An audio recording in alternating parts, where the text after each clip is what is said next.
this is Katrina in my video on how to bump a volleyball. Okay, we're going to take you through the steps on how to do it. So first, you put your arms together and create your passing platform for where the ball hits. Then we have to bend at the hips and the knees. But for right now, we're just going to do the arms. But before I start giving specific examples, I'll explain to you what some of this terminology means. So the first thing I'll be mentioning are your center disc muscles, which are the muscles that aid in your initial movement. It helps agonist, which opposes the antagonist. There are two different types of motions, acceleration and deceleration. We'll talk about which muscles are used in both circumstances. So, we're going to start off with some stretching. For squatting and for your forearms, which you use when you hit a volleyball. So first, we're going to go feet together and down. This stretches your hamstring muscles right here. And all through the gluteus maximus area. Then we are going to do some groin stretches. Obviously stretching the groin. Switch. Okay, now we're going to do some forearm muscle stretches. This is just stretching your forearm, which is used when you use your arms in the motion to create the platform. And then we're going to go over our head and stretch like this. This stretches the triceps brachii. That's it for stretching. So, we start in the anatomical position and use the rotator cuff muscles, which are the synergists in the movement, to bring your arms together. These include the teres minor, the teres major, and the supraspinatus, as well as the infraspinatus and the trapezius and the deltoid, which it's not part of the rotator cuff muscles, but I included that anyways. Then in order to close our hands, we use opposition. This motion uses pretty much all of your forearm muscles, which some of them are the extensor carpi radialis longus, the extensor carpi radialis brevis, and the brachial, as well as the flexor carpi radialis, the flexor carpi ulnaris, the extensor digitorum. Okay, so when you go to hit the volleyball, your arms are in acceleration, so all of these muscles that I've explained are in acceleration. Okay, so next part I'm going to do, the next part you have to bend at your knees and your hips, which in anatomy terms is like flexion of the knees and then flexion of the hips, which is happening like simultaneously. The rectus abdominis is the rectus abdominis' antagonist is the latissimus dorsi, which is like back. And then the rectus abdominis is in acceleration, so pretty much you're going down. And it's like, I don't know, it uses your whole body pretty much, but like your abs are for the most part unused and stuff.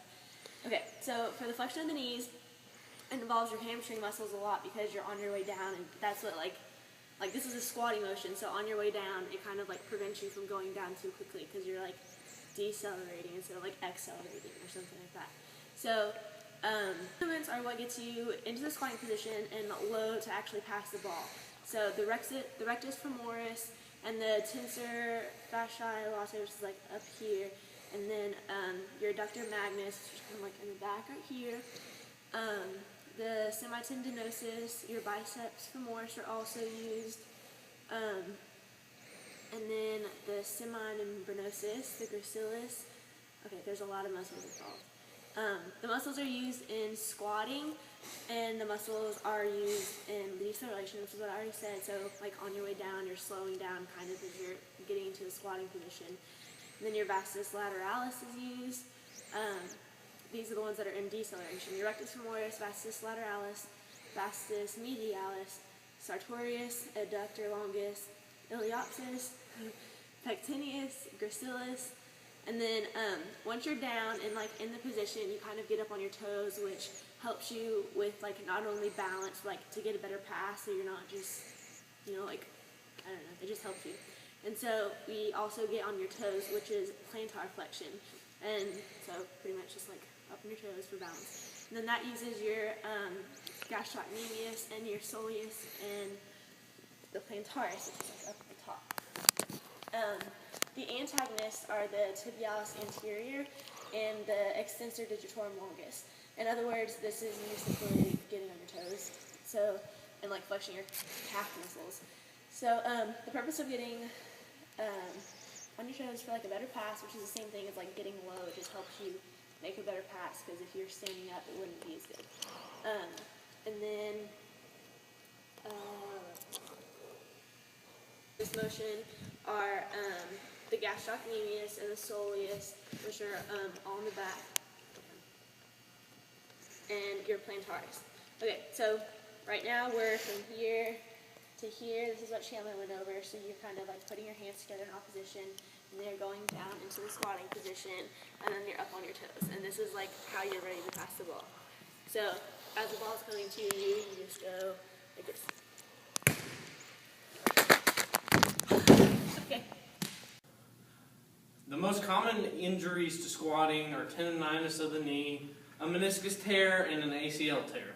It also causes back problems, but it's not really that big of a deal. The only way to rehab tendonitis is just by resting it. Doctors have never really found a treatment for it.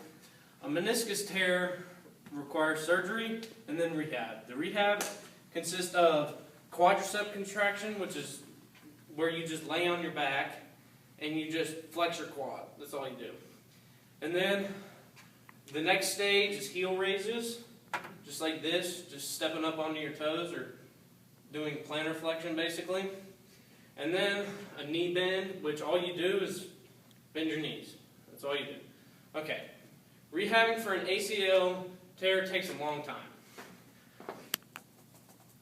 It requires surgery. Okay, then weeks 4 to 6 require leg curls, which if you come over here, I will show you leg curls.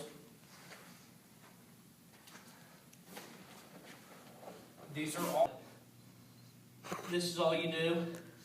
And then you also have to do these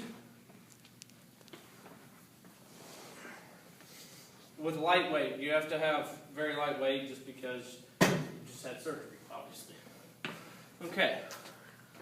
Okay, weeks 6 to 12 involve the same leg curls and then shuttle runs, which is where you're like this and then you run one direction and plant on that foot and then run back and do the same thing. So that's week 6 to 12. Okay, so now in months 3 to 4, it's just light jogging and it builds up over the month. And then months 4 to 5 are heavier jogging, a lot of it, and doing multiple agility drills like the shuttle and more intense ones. Months 5 to 6, you can get back into practicing with your teammates, whatever. And then months 6 to 7 are basically just getting ready for going back into game situations and going back into the game.